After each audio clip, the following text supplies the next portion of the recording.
Yeah, think we're going live, Jim. Okay, we'll start with pledge allegiance. Get out of the way. Pledge allegiance to the flag of the United States of America and to the republic for which it stands, one nation, under God, indivisible, with liberty and justice for all.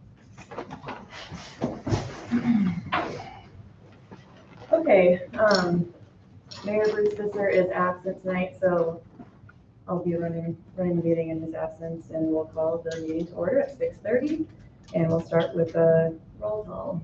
Jim King? Present. David Fisher? Present. EJ Bell? Present. Trevor Durst? Present. Samantha Peterson, present.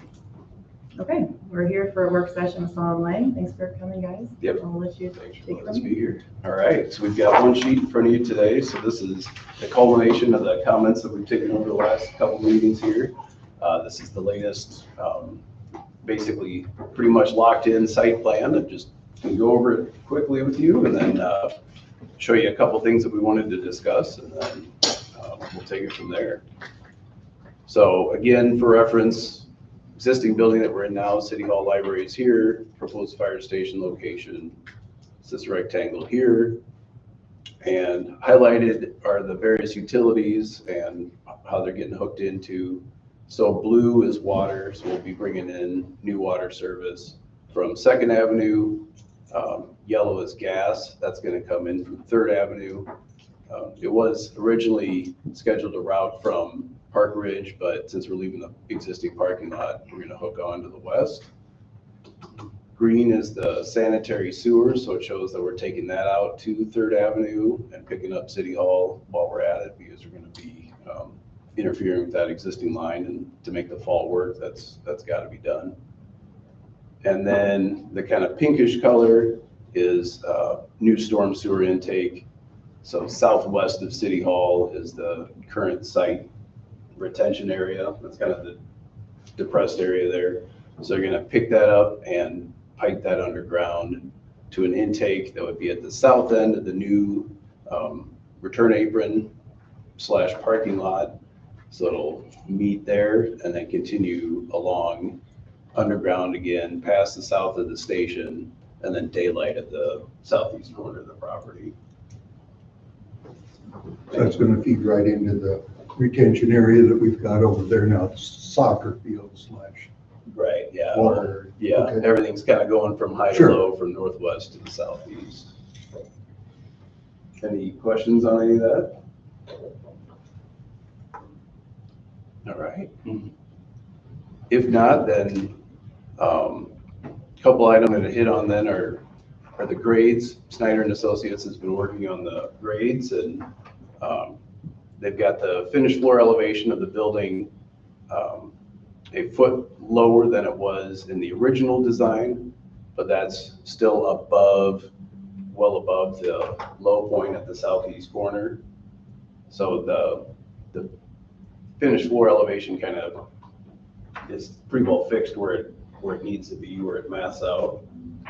What that does is it means that along the northwest corner of the building, we're gonna need to bring the foundation wall up probably about 18 inches because it'll have dirt resting against it. We don't want to bury any siding or anything, so we're just gonna bring that concrete up a little bit in that northwest corner.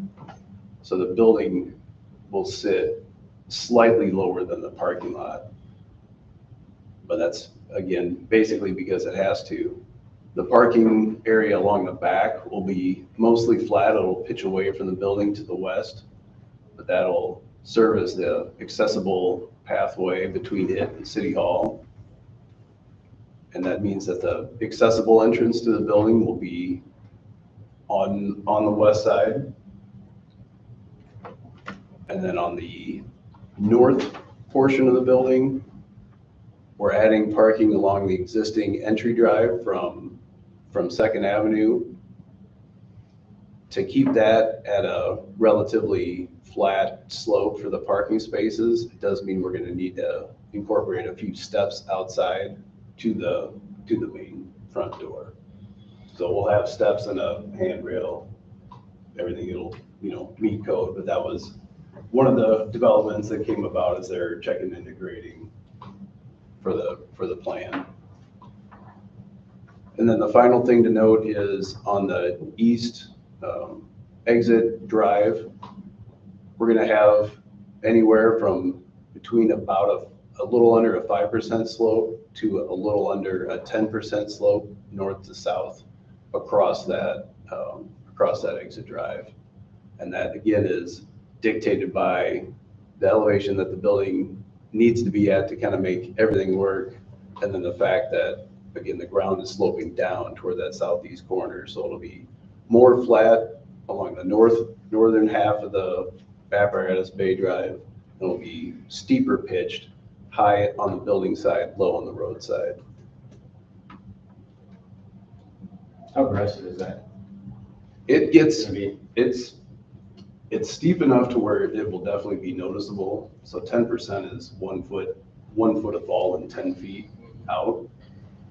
So that's a 45-foot drive. So that's about a 4 to 4.5 foot drop from corner to corner.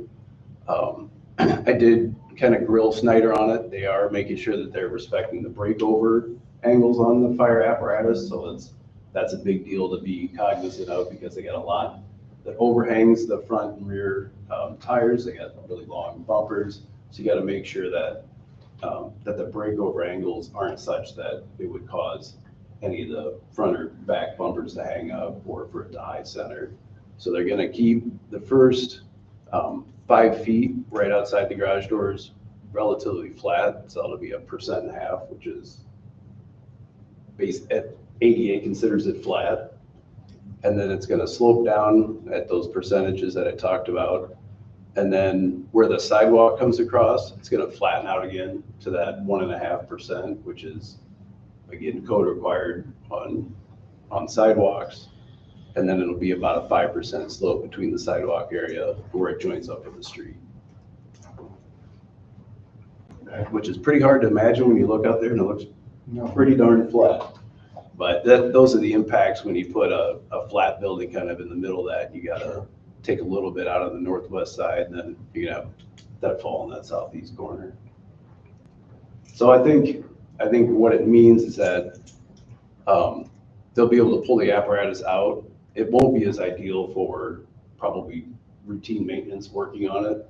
I think that as far as having a level place to work on the apparatus, they'll probably still wind up using the rear area, which is still very generous. But what it does allow them to do is, 20 years down the road, if we're up to 6, 7, 8 apparatus in here, you could still pull 3 out the back, 5 out the front, and still have community events and utilize the apparatus bay space for training. So I think it's a net positive. I think it's a little more slope than we would have maybe liked or anticipated. From the previous design, it's a little bit steeper, but we were looking at a steep driveway kind of no matter what, just because that bottom corner of the lot is so much. That was the reason for putting it on a slope to begin with, where it was to level out those driveways and stuff. When we looked at the initial layout of that, turning that building at that angle really gave us what we needed. On this note, when we get the concrete on the outside, how far are we going to be? How much concrete is going to be above the grass, and how much concrete is going to be above the floor on the inside? The site, the lowest spot. What I'm looking at is, as we get grass and stuff and growing in, the sand and salt, snow that these drag in there, if we get the building itself down too low, I got everything that I have, I've got at least 6 to 8 inches of concrete above ground level, because that protects your building. I was just wondering, you said we're shifting some of that around. What would be our lowest concrete level there?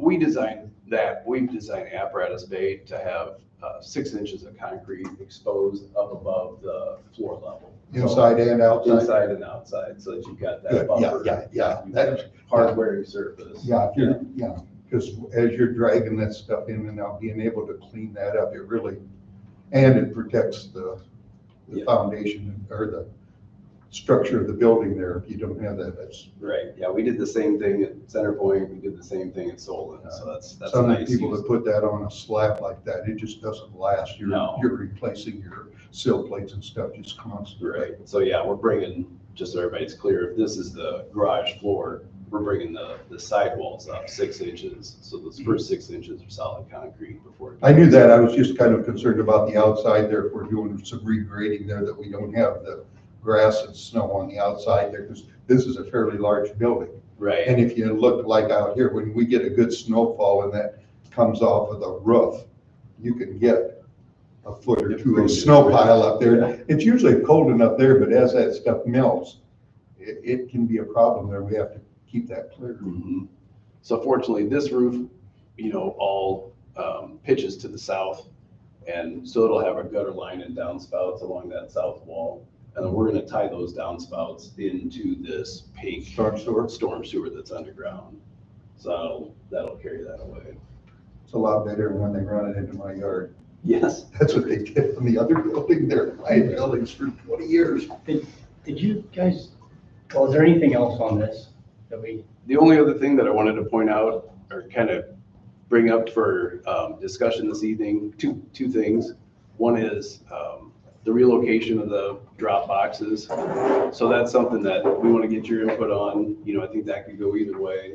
I think we could leave them and just have the apparatus returned from Second Avenue, or we could relocate them and then just, we need to kind of figure out a spot for those.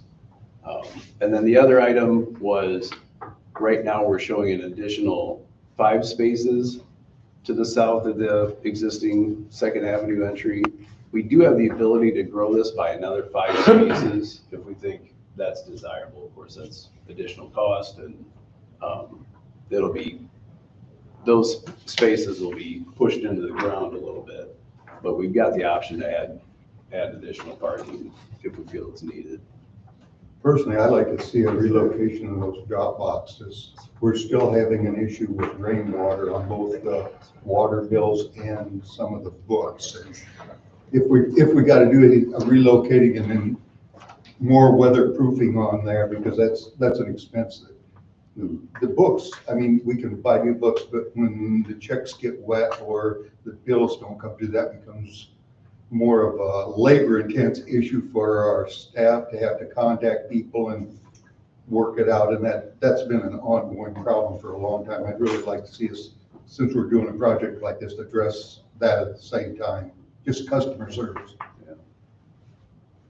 So, yeah, Trevor, I think you're up for a question. well, I guess while we're still on this, we may as well remain. The Dropbox, I don't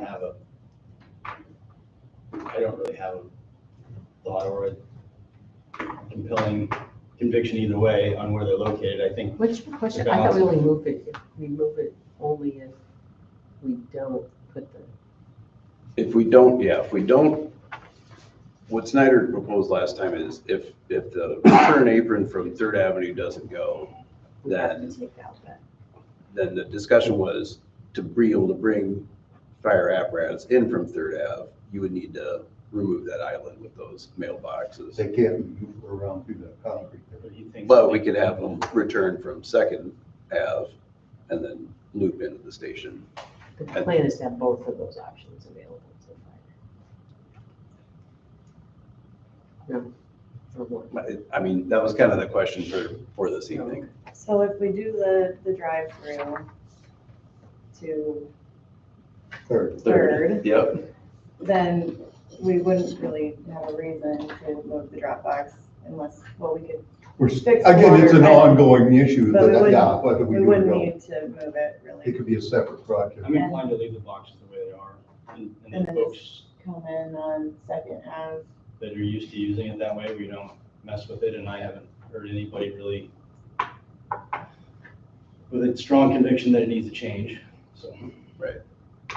Because the fire trucks have the option to come in on Second, right? Yes. I mean, And I think that would be I better. like the idea of probably coming into over here. Unless it's like some kind of weird emergency kind of situation, I don't know why they'd want to come through here just kind of keeps all the fire stuff over here, city hall stuff over here, so they're not crossing traffic, potential kids coming through, or just, library over here, fire station over here. I mean, I'm assuming that's what they would be doing anyways, natural to come over here. Obviously, if there's a situation, makes sense, but I wouldn't touch them. So just leave the drop box. That's my what you're saying is. So.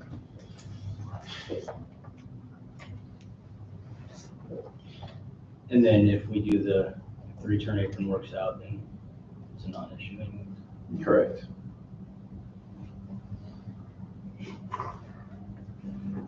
So leave the island in this scenario. Correct.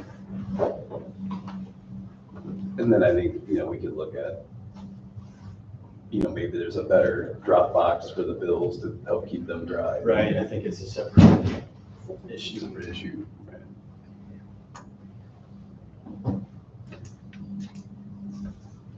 Okay, so yeah, where was I gonna go?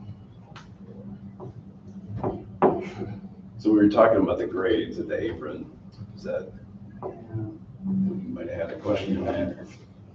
What about the additional parking spaces? So last meeting, there were some parking spaces that were right off the front driveway. Mhm. And your recommendation was to Not do not do that. those, so that's where these dotted lines, these new ones come into play? Correct. Okay. So you've got the ability, right now we're showing, along this Second Avenue Drive, we're gaining 8 spaces along the north and then 5 spaces along the south for a total of 13 there. Plus we've got the 5 along the back of the building. So that's 18 total.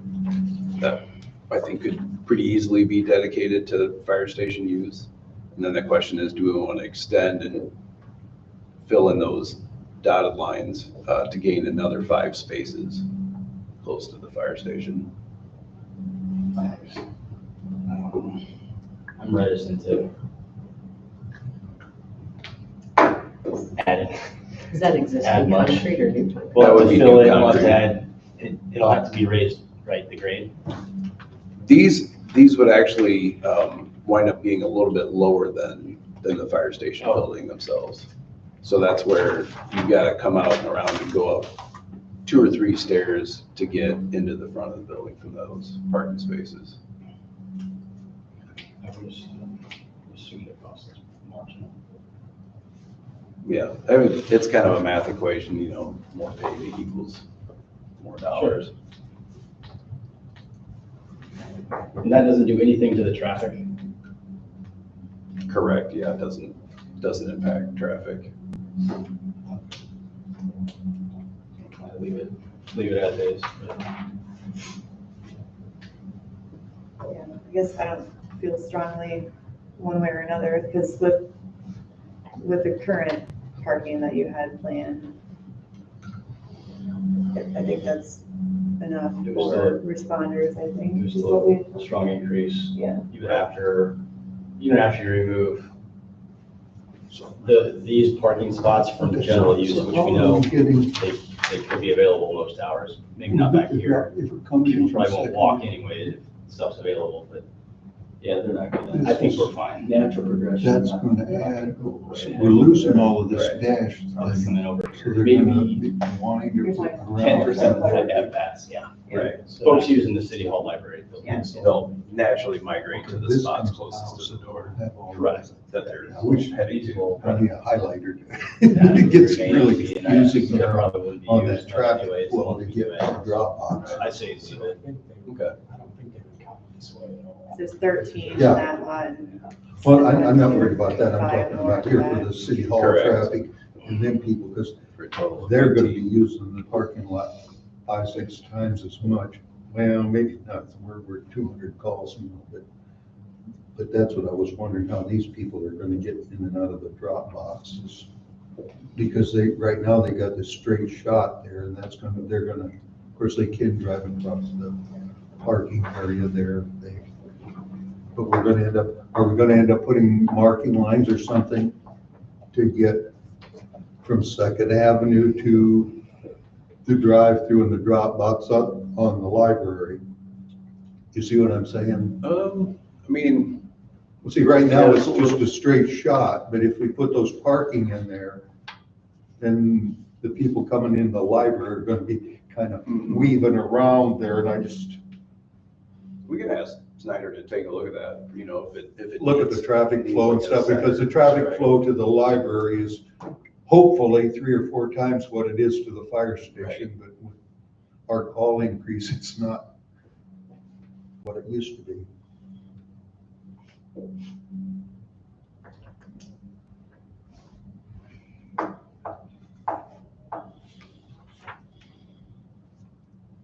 That's a good question, Jim. When you start doing this with these colors, I'm not seeing the driveway anymore. What I'm looking for is like a little highlighter that I can see through that actually shows where the cars are gonna get from Second Avenue to the drop box or to the front door when they're dropping people off at the library or City Hall, you know, there's, Right, the point A to point B. yeah.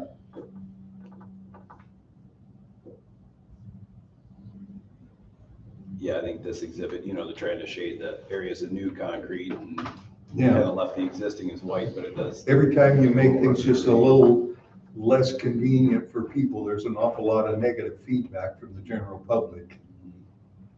It'll make it super simple and intuitive. Right? What else we got? That's what we have. So this will allow us to lock in, finalize the drawings. Snyder said that they would be able to get us final drawings. I think we've got the return apron now as the ad alternate. Okay. And so the next steps will really be us working together and finalizing those dates and, yep, get public hearings set. Get the drawings finished and. So just initial, we're thinking that the motion setting the public hearing would be September 8th. Yeah, that sounds right. The motion to set it, or we The can, 10th, sorry. Yeah, the motion setting the public hearing would be the 10th with the public hearing on the 20th. For the bond or for? Plans and specs. Yeah, I haven't married those two yet with the bonds. Because what Maggie said initially was that she wanted to see the award. I'm not sure you need bids to come back before she would actually suggest you do the bond sale. To make sure your Or Numbers are borrowing the correct. right amount. Yeah, right. There will be some overlap, I think, because of my impression of waiting times or, setting versus awarding. So I need to, once we know this, I can share that with her and we'll try to put those two timelines together. Perfect. Once the council adopts, the one thing I wasn't sure about is if the council sets the motion, approves the motion setting the public hearing on the 10th, does that give you the go-ahead to issue the bids out to the plan rooms? Yes, yeah. So that starts can the really- clock. Mhm. So Done I think to be anytime. clear for the council is once, typically you set the motion, you do a motion setting public hearing, not a big deal. The public hearing is the big deal. In this case, once we set the public hearing, you're agreeing to the plans and specs that are gonna be at that public hearing. Okay? So, because that's being published, that's what people believe you're having the public hearing on, are the plans and specs that are presented by Som Lang. So you have to be ready at the motion to say, those aren't the plans and specs I support, not at the public hearing. That's for the public to say yes or no, or don't like it, or So why the it 10th is setting the hearing, and when is the hearing? 24. The 24th. Tentatively, that's Yeah. what it looks like right now.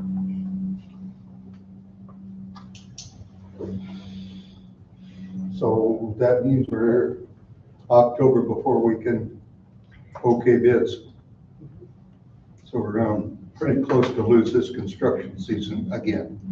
This was the timeline that we proposed. Right. I think it still allows things to move forward. It sets us up to be able to capture.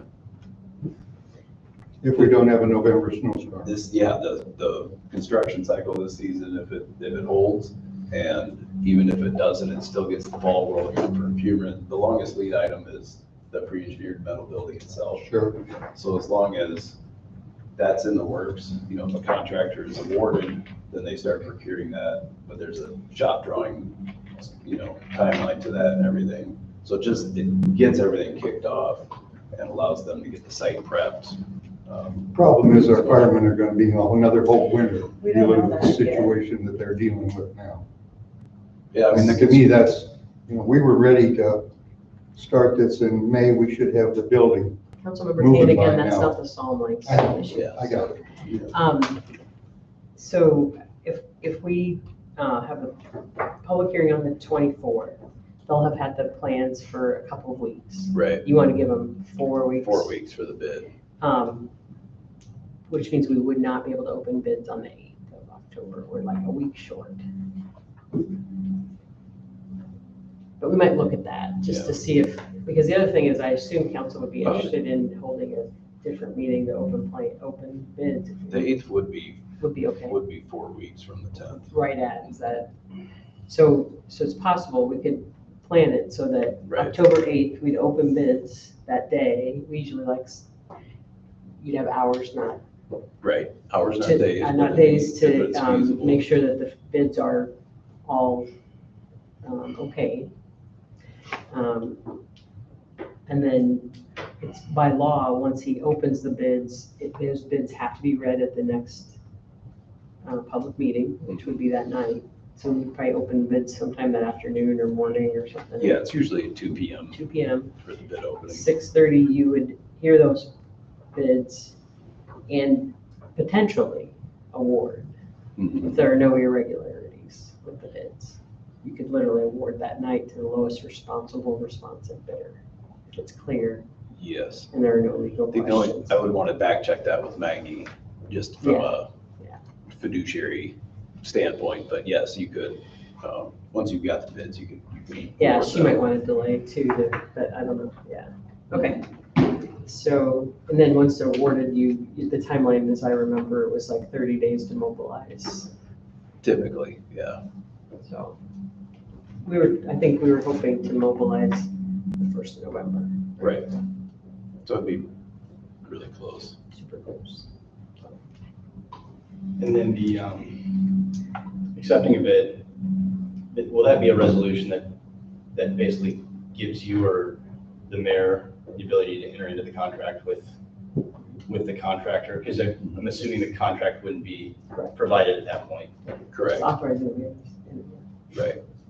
They would then, we'll have a contract prepared, but then they'll have to do their They'll bonding. do their side, will do their. Yeah. Sign it on their end and then get it back to you. That's on October 8th. So that's what you're Well, talking about? Yeah, it would start the process with the presumably with the selected bidder. Yeah, the resolution actually awards, but you're right, the documentation of that award comes after. But it does authorize the mayor to sign everything required in order to enter the contract. So we'll have to overlay the bonding on that. That bonding will happen sometime between the Currently. 10th and the 8th. Although, well, it's gonna start then, and my impression from Maggie is that she wants to hear the numbers of the award. You already have, you already have authorization of 4.5 million, so she Already on knows the 8th. that piece is already done, it's deciding what. We the can actual enjoy the number is. bidding until after Correct. the 8th of October, when the bids are open, though. She wants to see those numbers. The from bond, bids. yes. That's correct, yeah. So it might be a second.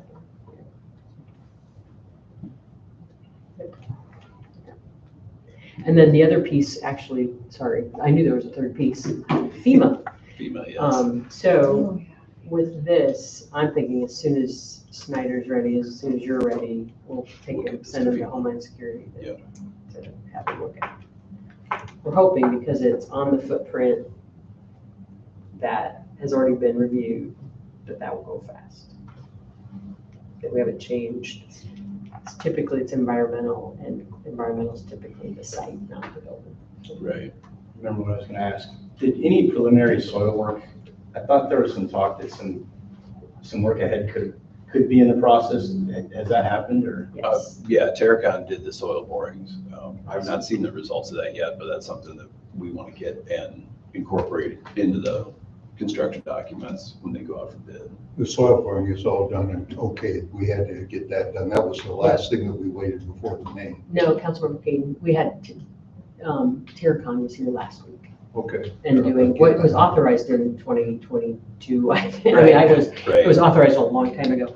FEMA wouldn't let us do the soil borings Right. until they cleared the environmental review on the site. So they were like Wednesday, last Wednesday, the 6th or 7th. I think so, yeah. So they should. Which is interesting, right? Because FEMA wouldn't stand in the way if we weren't consulting FEMA in the first place.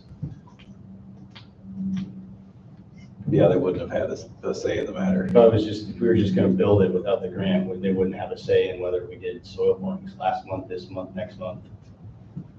Yeah, that's Just a lot of bureaucracy. Yeah. But we should get those results then, I would hope, potentially this week, and then be able to incorporate that in the documents and make any adjustments that are called for in the soils report, hopefully not anticipating any, because the ones for this building look pretty clean. Well, right, so once we're excavated and the dirt work's done, as I understand, like kind of a lot of the question marks around the contingency are solved at that point. Right, that's your biggest unknown, is just getting out of the ground, just making sure you don't hit anything. Thankfully, looking at the old aerials, this was a homestead, there were a lot of outbuildings, but none of them were located where the fire station's going, so. I anticipate the soil borings giving us a clean bill of health and a path forward. But yeah, again, that contingency money, really a lot of the biggest whammies can come in the early days, and once the footings and foundations are in, then you're should be pretty well smooth sailing at that point. One of the other things that Al and I talked about is that would be in the plan of the specs is speaking of contingency, our change orders. Right. So you want to walk through so what we talked about is the need for the city to identify a person and an amount that can authorize change orders that are needed immediately. So day to day, not week to week, not council meeting to council meeting. So tell them, what kinds of things you could run into that can't wait 2 weeks for a council meeting. Sure. I mean, it's just, it's the course of construction. It's not a perfect world, right? So things do come up time to time, and if a contractor has to address something, they have to put together a proposal request for us to look at. But it's common practice for municipalities to designate somebody to be the responsible person overseeing the project. And usually they're authorized up to a certain dollar amount, or a combination of events to a certain dollar amount, to authorize small items to proceed on construction, so that you're not waiting 2 weeks for a city council meeting because something came up for $150 or, some nominal amount that pushes the whole project timeline back 2 weeks. So it'd be a good idea to think about who you think that designated person should be, and what's a reasonable dollar amount that you have the confidence in them authorizing without having to call a council meeting. And then any larger things that come up, any other change orders that come up above that threshold, those are things that I put together all the documentation for. It'll go in your council packet, and then I'll come in front of you and explain it and get your authorization or not to proceed with those changes. And common practice, I would say, is to, you can designate somebody to authorize up to $5,000 kind of per change order, where you can do, in aggregate, like all change orders combined up to $25,000, or some set number that you're comfortable with. Just to find that fine balance between me coming in front of you for $150 because they were 2 foot short of pipe because it wasn't exactly where they thought it was out the road, and waiting 2 weeks, but also giving you the oversight to know that there's no big whammies going on without you knowing about it. You can know these, typically, how often do you need to use that person? You know, Pretty regularly. pretty regularly, yeah. I mean, Because there's a lot of little, I've been involved in all, there's just an awful lot of little bitty day-to-day things that that can can set down, and if every one of them's 2 weeks, then we're 2 or 3 months down the road. Right. I don't know, I don't want to burden us with this, with issues that don't pass some sort of materiality test, but I also think that change orders should be rare. Right. They're certainly never intentional. Yeah, I mean, And I could share with you, you know, we keep a change order log and a running total that I include with every change order that gets submitted to council. I can send you the ones that we did for Center Point, for Soul and Fire. I'd have to look back at them, but they were. Hiawatha ought to be pretty recent. Yeah. Hiawatha's a little different because it's with a construction manager. But we actually, that project actually gave money back to the city. So that's kind of nice. it sounds, CMR or Yes, risk. yep, CMAR, right. So we didn't need to use all the winter conditions that were scheduled for us, so they got that money back.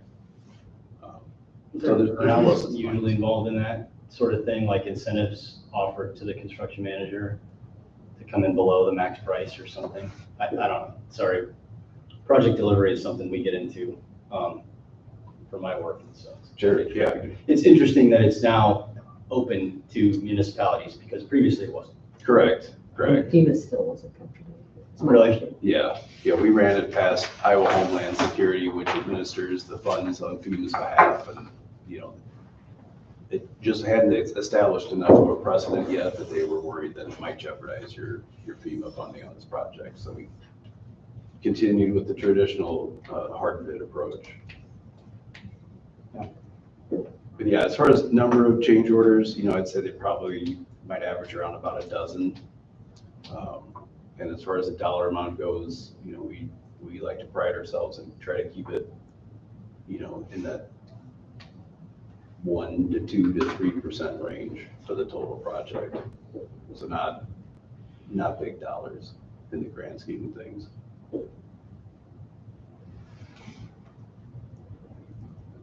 But yeah, to Jim's point, it is, you know,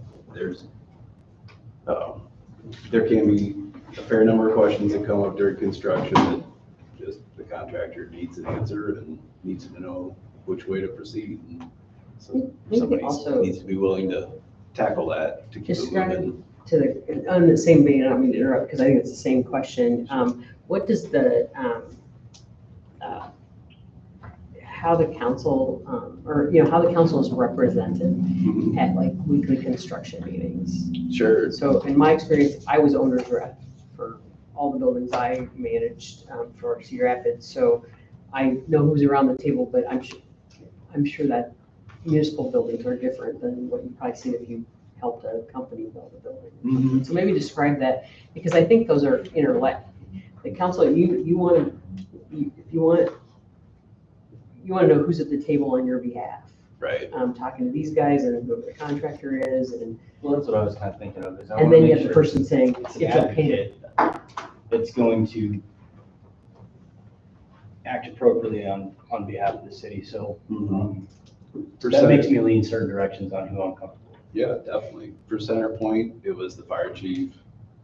He's got a construction background, so, you know, that was kind of a double win. For Soul and Fire, it was the public works director was the designated person. And again, he's got a lot of construction experience. So it does benefit you to have somebody with some knowledge and background in the field, just so that they've got a sense of what's going on. Who else is around the table? In the construction meetings, yeah, it's usually, it's usually an owner's representative. It's usually somebody from the architectural side representing the design team. And then it's usually the project manager from the construction company and their superintendent. So the superintendent is the person that's the day-to-day on-site person in the job trailer, keeping watch over everything. The project manager is their person that's in the office that's helping kind of push the paperwork side of things. And then you can also, depending on how they set up the meetings, they may bring the major subcontractors in. So they might have the electrical foreman, the mechanical, plumbing foreman also in those meetings. Do we have to decide on this today? Or just No, but have it's that gonna be think incorporated into the plans and specs, and I just want it to be really upfront. I don't want anybody around this table to be surprised at who's representing you on the day-to-day of building this building. Yeah, I mean, Yeah. So we'll just want to incorporate that before Both the before dollar they amount go up. and a Yeah. person. Right, dollar amount per person. So it's really something I would, if we knew that by the end of this month, that'd be great. So we can get it incorporated into the documents. But it doesn't have to be a tonight decision. We have a meeting next Tuesday, right?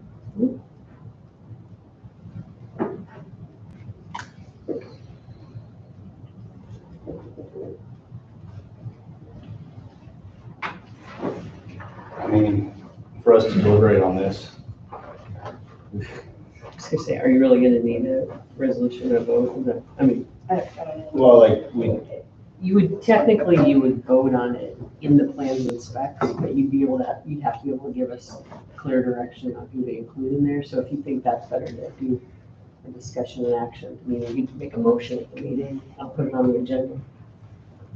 That's the desire. Probably better to have that discussion sooner rather than well, yeah, later, I think. I think it's a discussion that needs to be had. I don't know. What will be on agreement, but.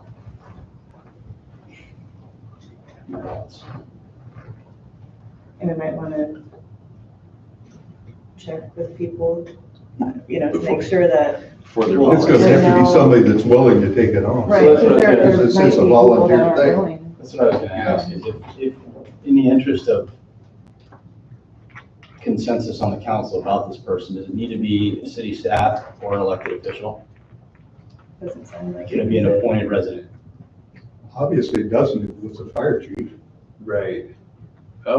Yeah, I think it's a duly designated representative of the city. I frankly have to look into it if it, was a resident that's not. I don't know if it's your call, if the Yeah. city would need to, who can bind on the city's behalf? Yeah, it might be Think a, about what you're thinking. might be a city attorney question. Yeah. Obviously, a city employee or council member would be clean. Could be you know, given that Yeah. authority, but. But I'd be willing to chase it down if that's And the other something you thing, wanna pursue. when's this weekly construction meeting? Usually they're every other week, and it would be something that the group would have to agree on. What's a good time. Obviously, it's gonna be during normal business hours, because that's when the contractors are on site. They usually work. It's gonna be And during normal hours. Yeah. And you're almost mandatory attendance too, so that's going to limit a number of people that are going to be willing to. I'm assuming that a lot of the folks call in. Do project managers come out and go out to every? They usually They do. do in person? Say, Yeah. Mhm. It's- Yeah, it's highly encouraged because, usually there's a job site walk, you're usually. Before walking it. COVID, there wasn't any Zoom. Now it's a little more, but in projects like this, Yeah. it's pretty much face-to-face stuff. And the reason is because they're all on site. I mean, the difference, I think, is because a building site is a thing. Right, not a it's an meeting. object that needs to be Yeah.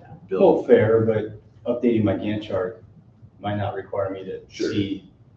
Yeah, But I I know that think, we're 6 inches off, somebody Yes. can see that and tell me on the phone, and then I ask my questions and I. Yeah. Yeah. You know, And then, right? yeah. In meetings in general, I found a lot more find their way in than necessarily need to physically be there. Sure, Total generalization, but that's what prompted the question. yeah, And I imagine PMs are on a lot of different projects, maybe in a wide geography. right, depending on the contractor, what jobs they might have going on. But it's usually, it's meant to be flexible and accommodating. I think if somebody needed to zoom in, technology's there to accommodate that. For CenterPoint, those meetings were at 4 or 4:30 in the afternoon after Chief got done with his day job. They And could make it work. Mhm. Yeah, I just, if we did find a person that had mutual trust, I would hate timing of the meeting to be a disqualifying reason, Yeah, why- I mean, as long as they can be in Atkins, Right, which we still need an opinion on, but yeah. So how should we start to, do we make suggestions to you on who we think might be a good I fit, and then, think you need or to we just talk talk to each reach other, out people. to, and then just have an open discussion about it? Yeah, make a list and, start kind of calling people and seeing what their willingness is and probably try to rank them and, And that all happens in an open meeting? I've never heard of this happening, or, like this. Yes, usually there's somebody It's that so can- obvious usually that this is very unusual. Yeah. No precedent for this. Well, Oh, I have no idea. How do you choose a person that's not obvious? yeah, I would say, kind of typical, would, again, probably be Public Works Director, they're here during the day, so that's handy, and they're a city employee. Fire chief, obviously, because it's a good, it's a fire station, it's, they're the end user, or other city staff, like you said, that kind of have been appointed and experienced in project management, project oversight. Probably Or with city be a- staff right now as we're going through some changes, yeah, Yeah. or, yeah. Mhm. Yeah, I mean, it's a little different than what I think of, because I was thinking you could contract for project management to represent the city. Right, But the idea of giving someone not without a relationship with the city, the authority, the spending authority is the part that makes me get annoyed. yeah, I would just want to check that out with the attorney. Mhm. And like I said, we'll be at those meetings and we are your representative. That's what, part of what you're paying us to do. It's just highly encouraged for the city's sake to also have somebody else that, if they're willing and able to check in on the project, that they're encouraged to do so. Mhm. Otherwise, we do, brief you on matters and keep you in the loop. And it could be something that person checks in once a month or, kind of whatever they're comfortable with too.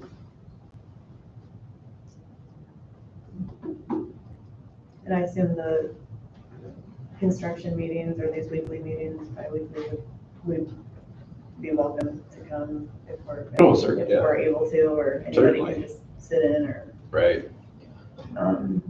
be a part of it. Mhm.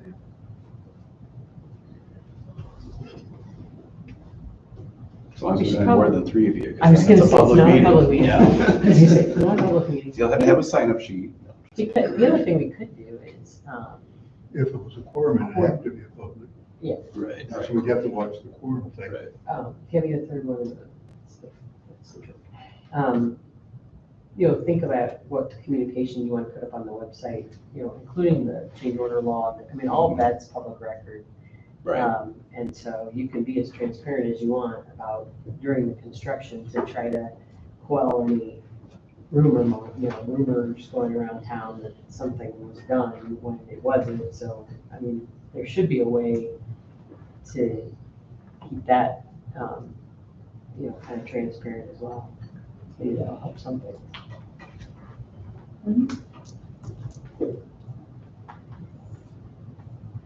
Is that common to have a change order log on, which is available for anybody? I would say it's always on the council packet, Sure. you know, I mean, we put them on council agendas. I mean, they're always on council agendas. And you can look at any one of them and see, this is change order 9, but it always listed 8, 7, Right, 6, it's you know, cumulative, yeah. it lists all the Sure. previous ones as well. So that's what made me It's running think, total you could put that up on our website so you don't have to go hunt council agendas for it. right, And we all got more transparent.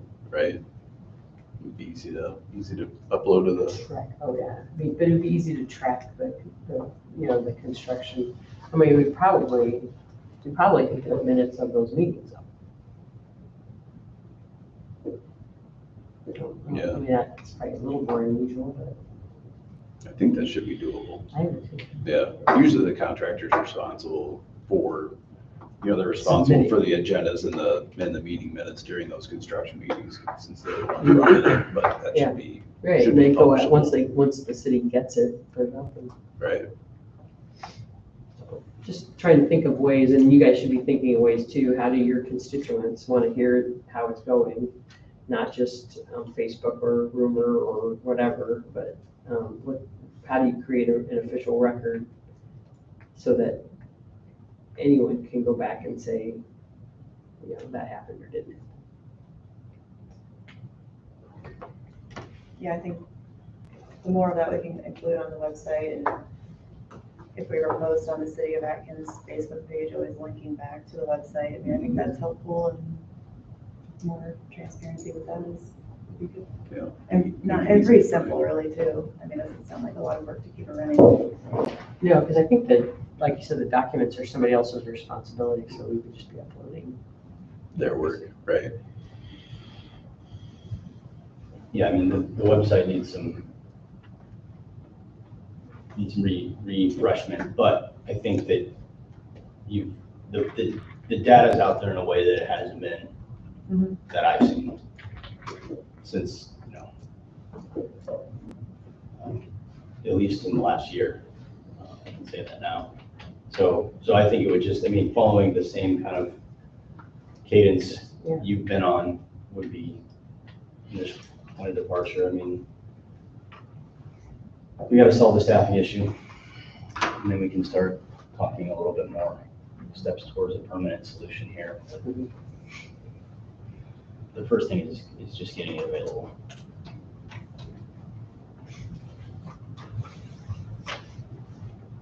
yeah. And you can, I mean, that, the city's representative can change, you know, over the course of the project.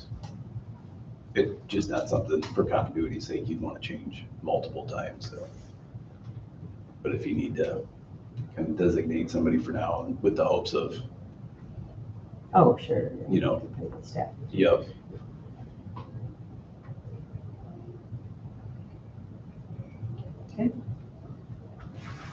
that should allow us to really take this to the finish line then. Get ready for bids. So for next week, really, you won't be bringing anything to us, we'll just be talking about this representative. That's kind of it. All right. We don't have any. I think for next week.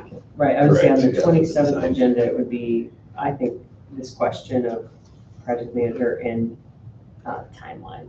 Does that sound okay? I'd say owner's rep, if we can use that. I just want Owner's to rep. be, like, it's not a management. Correct, it's just a representative. Thank you. That's- Owner's yeah. representative, yeah.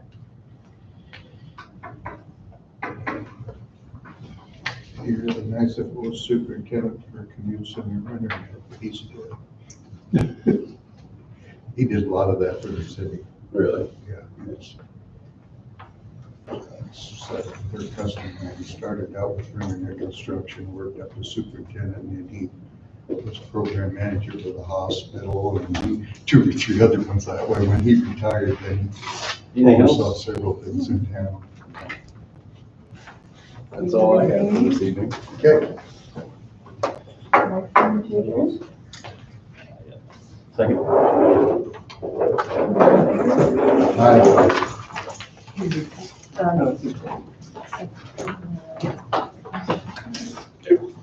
7:25.